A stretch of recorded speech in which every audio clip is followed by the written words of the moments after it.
अस्सलामुअलैकुम दोस्तों, 16 जुलाई 2025 का दिन सीरिया की राजधानी दमिश्क का एक ऐसा दिन जिसने पूरी दुनिया को हैरान कर दिया। उस दिन अचानक दमिश्क के आसमान में जोरदार धमाकों की आवाज़ गूंजने लगी।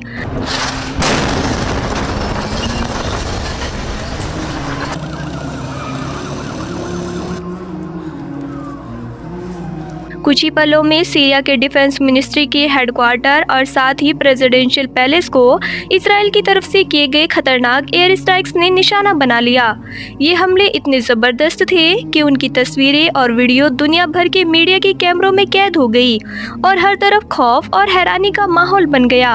अब सबसे बड़ा सवाल ये था कि आखिर इसराइल ने सीरिया पर हमला क्यों किया, क्योंकि उस वक्त सीरिया की मौजूदा हुकूमत का इसराइल के साथ कोई सीधा टकराव या जंग नहीं चल रही थी। लेकिन जब इसराइल ने इन मामलों को जस्टिफाई करने की कोशिश की तो जो वजह सामने आई वो और भी ज़्यादा चौंकाने वाली थी।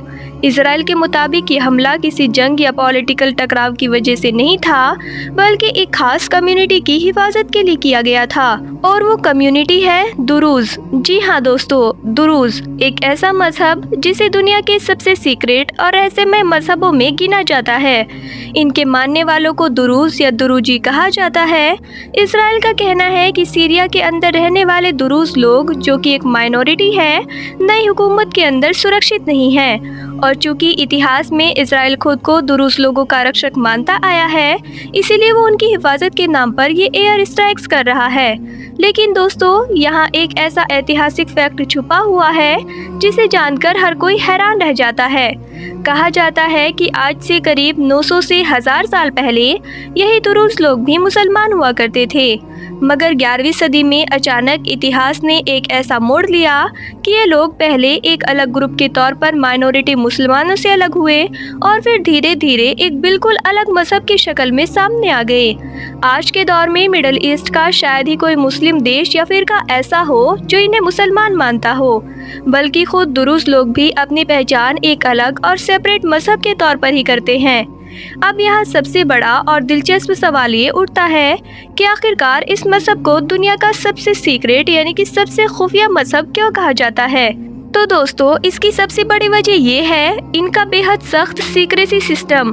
दुरूज लोग अपने मजहब से जुड़ी हर चीज़, चाहे वो उनके अकीदे हों, उनकी किताबें हों, उनकी तालीमात हो या उनके धार्मिक रस्म व रिवाज, सब कुछ बाहरी दुनिया से छुपा कर रखते हैं। यहाँ तक कि हर दुरूज इंसान को भी बचपन से उनके मजहब की पूरी जानकारी नहीं दी जाती, बल्कि एक खास उम्र तक पहुँचने के बाद जब इंसान समझदार हो जाता है और राज को संभालने के काबिल माना जाता है, तभी उसे धीरे धीरे उसके मजहब की गहराई से जुड़ी बातें सिखाई जाती हैं। ऐसा इसलिए ताकि वो इन बातों को अपनी जिम्मेदारी समझते हुए किसी बाहरी व्यक्ति तक न पहुंचाए।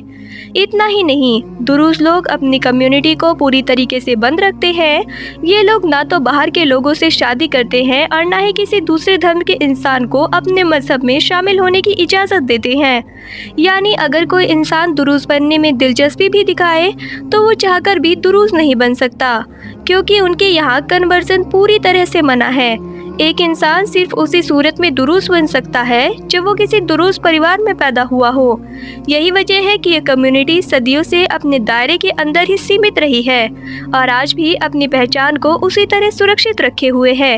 अगर इनकी आबादी की बात करें तो पूरी दुनिया में इनकी संख्या लगभग 10 लाख के आसपास मानी जाती है। हालांकि सही आंकड़ा आज तक भी साफ नहीं हो पाया है। इनमें से सबसे ज़्यादा दुरूज सीरिया में रहते हैं, जहां इनकी संख्या लाखों में है। इसके बाद लेबनान का नंबर आता है और फिर इजराइल में भी इनकी अच्छी खासी आबादी मौजूद है। ख़ास बात यह है कि इजराइल में रहने वाले दुरूज लोगों का झुकाव शुरू से ही इजराइल की तरफ काफ़ी ज़्यादा रहा है। जहां एक तरफ मुस्लिम और ईसाई कम्युनिटी अक्सर इजराइल की फ़ौज से दूरी बनाए रखती है, तो वहीं दुरूज लोग इजराइल की आर्मी में बढ़ चढ़कर हिस्सा लेते हैं। इतना ही नहीं, इजराइल की मिलिट्री और पॉलिटिकल सिस्टम में भी दुरूज लोगों की अच्छी पकड़ देखने को मिलती है और कहीं अहम पोजीशन भी आप लोगों को नजर आ जाती होगी। अब सवाल ये है कि आखिर 1000 साल पहले ऐसा क्या हुआ था जिसने दुरूज मजहब की नींव रखी। आखिर ऐसा कौन सा वाक़या था जिसने एक बड़े ग्रुप को मेनस्ट्रीम इस्लाम से अलग कर दिया। तो दोस्तों, इस सवाल का जवाब जानने के लिए हमें इतिहास के पन्नों को पलटना होगा और जाना होगा फातिमी सल्तनत के उस दौर में जहां एक मशहूर शासक मौजूद था जिसे आज भी इतिहास के सबसे रहस्यमय और विवादित हुक्मरानों में गिना जाता है। उसका नाम था हाकिम बी अमरिल्ला।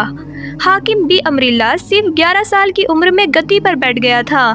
इतनी कम उम्र, कम तजुर्बा और अचानक मिली इतनी बड़ी ताकत, इन सब ने उसकी शख्सियत को काफी अलग बना दिया।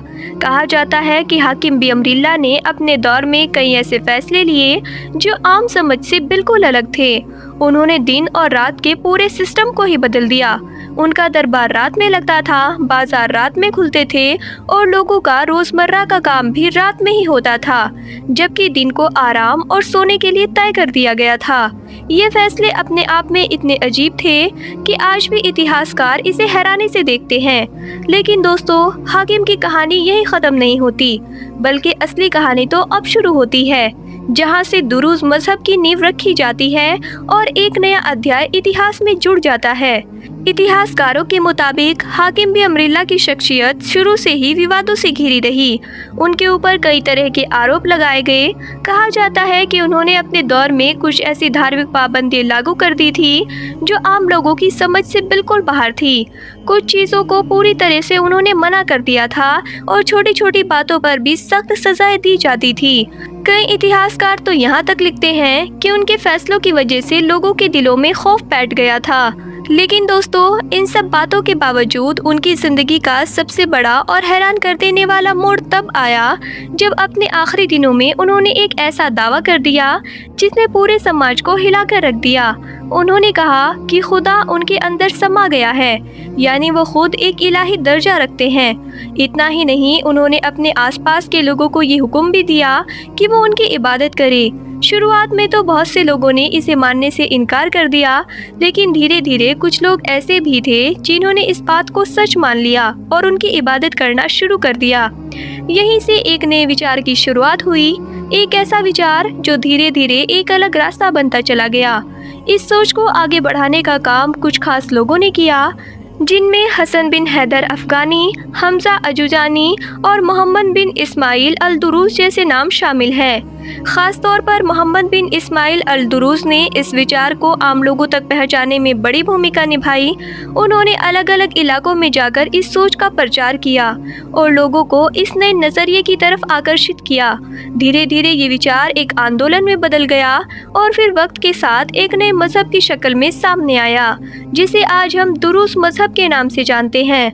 हालांकि उस दौर में इस विचार को लेकर काफ़ी विरोध भी हुआ और कई जगहों पर इस वजह से तनाव और टकराव की स्थिति भी पैदा हो गई थी। अब बात करें हाकिम बी अमरिल्ला के अंत की, तो उनकी मौत आज तक एक अनसुलझा रहस्य बनी हुई है।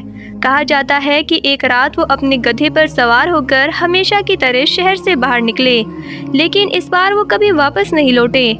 लोगों ने उन्हें ढूंढने की बहुत कोशिश की, मगर उन्हें उनके सिर्फ खून से सने हुए कपड़े मिले, उनका कोई पता नहीं चला। इस घटना ने लोगों के बीच कई तरह की कहानियों को जन्म दिया।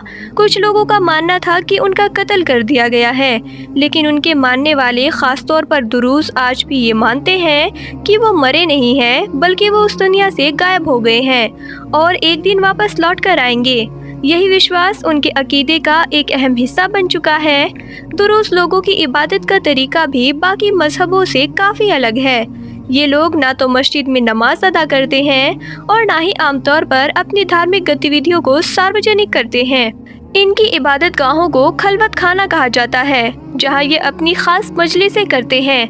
लेकिन इन मजलिसों में क्या होता है, कौन सी बातें सिखाई जाती हैं और किस तरह की इबादत की जाती है, ये सब कुछ आज भी दुनिया के लिए एक राज बना हुआ है। क्योंकि जैसा कि हम पहले भी जान चुके हैं, दुरूस लोग अपने मजहब से जुड़ी हर चीज़ को बेहद सख्ती से छुपा कर रखते हैं।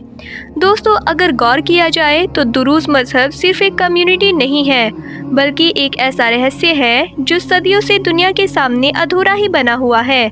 इनके अकीदे, इनकी सोच, इनकी परंपराएं और इनके लाइफ स्टाइल सब कुछ एक पहेली की तरह है, जिसे पूरी तरह से समझ पाना आज भी आसान नहीं है। शायद यही वजह है कि जब भी इस मजहब का जिक्र होता है तो इसके साथ कई सवाल अपने आप खड़े हो जाते हैं। अगर आपको ये वीडियो इन्फॉर्मेटिव और दिलचस्प लगी हो तो वीडियो को लाइक ज़रूर करें, अपने दोस्तों के साथ शेयर करें ताकि वो भी इस रहस्यमय मजहब के बारे में जानकारी ले सकें। और ऐसी नॉलेज से भरपूर रहस्यमय और ऐतिहासिक वीडियो देखने के लिए हमारे चैनल को सब्सक्राइब करना ना भूलें और बेल आइकन को भी ज़रूर प्रेस कर दें। मिलते हैं अगले वीडियो में, तब तक के लिए अल्लाह हाफ़िज़।